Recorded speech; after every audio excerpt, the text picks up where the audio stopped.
ছিল মেয়ের গুরুজন। তামা তখনকার দিনে শাশুড়ি ছিল কি শাশুড়ি, মানে শাশুড়ি উড়িয়ে চলে যেত। আর ননদি ছিল মোটামুটি সমান ননদি। কিন্তু মা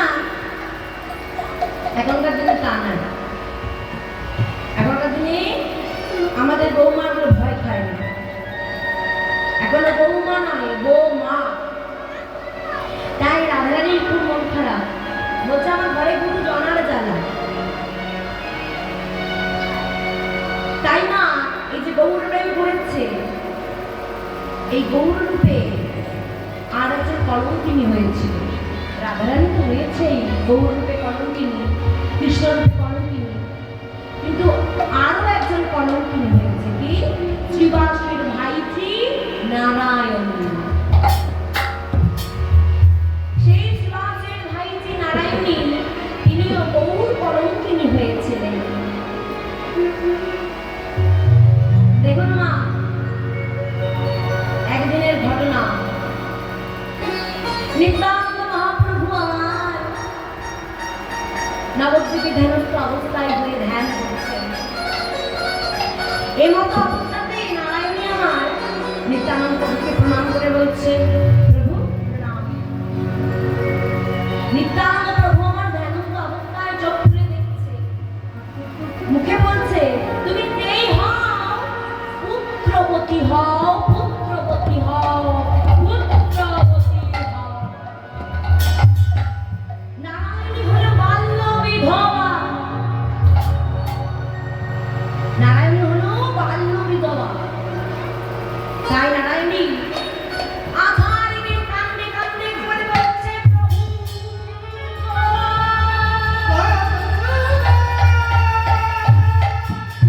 প্রভু তুমি এটাকে আশীর্বাদ দিলে, প্রভু তুমি এটা আশীর্বাদ দিলে নাকি অভিশাপ দিলে? প্রভু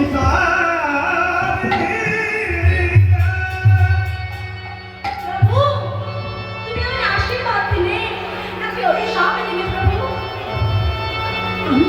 আমি যে বাল্য বিধবা,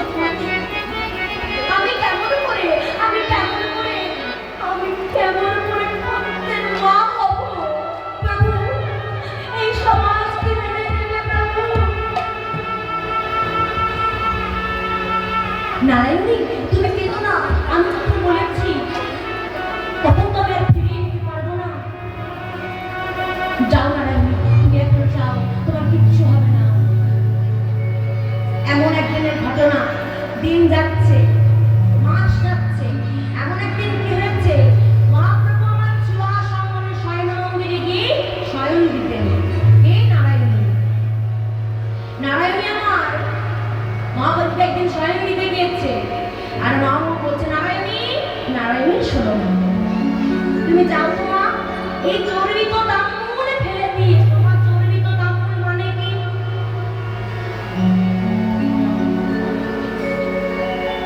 চেবানো পান মানে হচ্ছে চর্বিত তাম্বুল।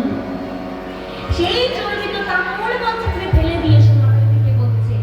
তখন নারায়ণী হাতে করে নিয়ে সেটা ফেলতে যাবে, অমনি মনে আসে কি এই যে না, এই যে আমার মহাপ্রভুর পোশাক, এই যে আমার মহাপ্রভুর পোশাক। ওমা, আমরা কারো পেটো জিনিস খেতে পারবো? হ্যাঁ কি না খেতে পারবো? চেবানো তাম্বুল মানে চেবানো পান খেতে পারবো? হ্যাঁ কি না, জোরে বলুন। পারবো না। নারায়ণী আমার বলছেন না, এই যে মহাপ্রভুর পোশাক, এই যে মহাপ্রভুর পোশাক, এটা আমি ফেলতে পারি।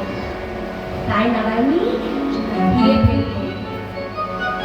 আর সেদিন থেকে নারায়ণী হলো অন্তঃসত্ত্বা, পুত্রবতী। নারায়ণী হলো সেই দিন থেকে পুত্রবতী। দিনের পর দিন যাচ্ছে, মাসের পর মাস যাচ্ছে, নারায়ণীর গর্ভটা বেরিয়ে চলেছে।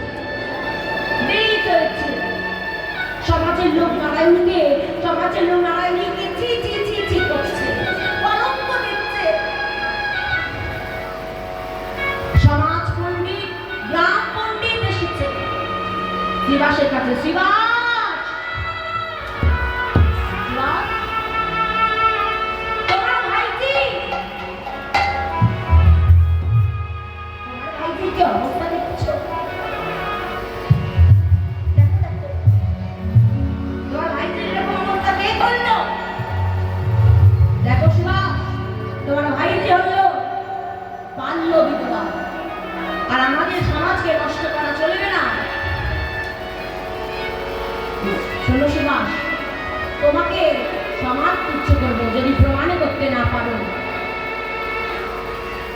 নারায়ণী কাঁদতে কাঁদতে বলছে,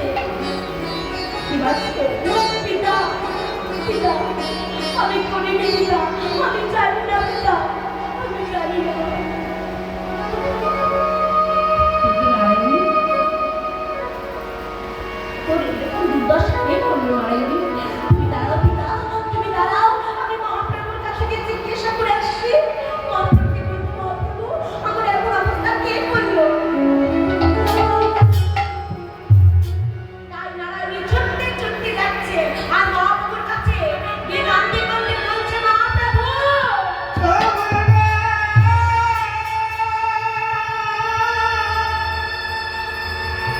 মহাপ্রভু মহাপ্রভু, আমার এই অবস্থার জন্য কে দায়ী?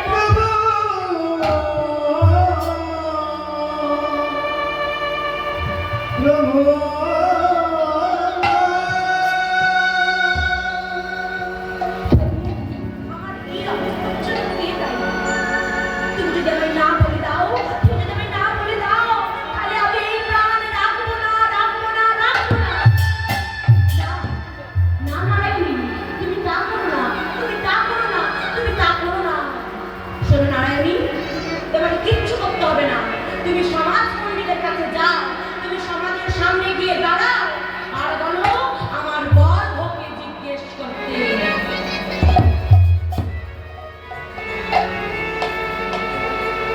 তাই নারায়ণী যাচ্ছে, কাঁদতে কাঁদতে যাচ্ছে আর সমাজ পণ্ডিতকে বলছে, সমাজ পণ্ডিত, সমাজ পণ্ডিত, সমাজ পণ্ডিত, আমি কলঙ্কিনী নই, সমাজ পণ্ডিত, আপনারা আমার গর্ভকে জিজ্ঞেস করুন, আমার গর্ভকে উত্তর দেবে। আচ্ছা তাই হবে। তখন সমাজ পণ্ডিত জিজ্ঞাসা করলো, হে গর্ভরাজ, হে গর্ভরাজ, কে তুমি যে অবলা প্রাণকে নাশ করতে চলেছ? কে? তখন গর্ভ থেকে উত্তর দিল, শ্রী গৌরাঙ্গ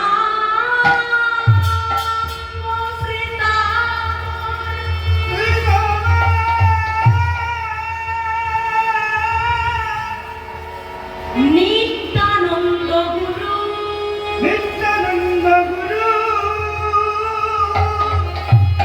বৃন্দাবন দাস নাম বাঞ্ছা কল্প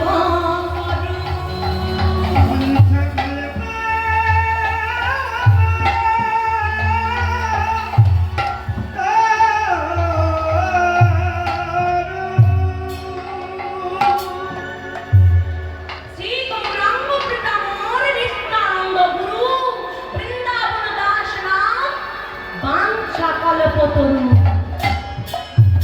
তাহলে এই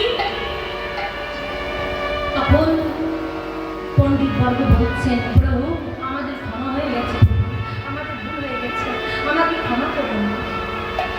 সেই বাঞ্ছা কল্পতরু বৃন্দাবন দাস ভগবত রচনা করলেন আর